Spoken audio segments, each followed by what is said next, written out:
এই অচেতনতাই হলো সব দুঃখের মূল। তার মানে এই যে অচেতনতা, কিসের অচেতনতা?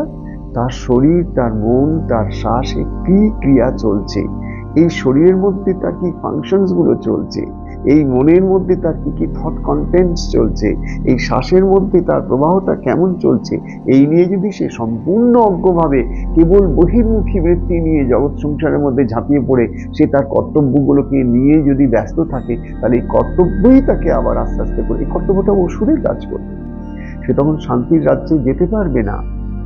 কর্তব্যের মধ্যে যদি সচেতনতা আসে, ডুয়ারশিপ সম্বন্ধে প্রশ্ন আছে, কি করছে, কার কর্তব্য, কি কর্তব্য, কিসের জন্য কর্তব্য, সবকিছুর পেছনে একটা অচেতনতা যদি কাজ করে, তাহলে সে বদ্ধজীব।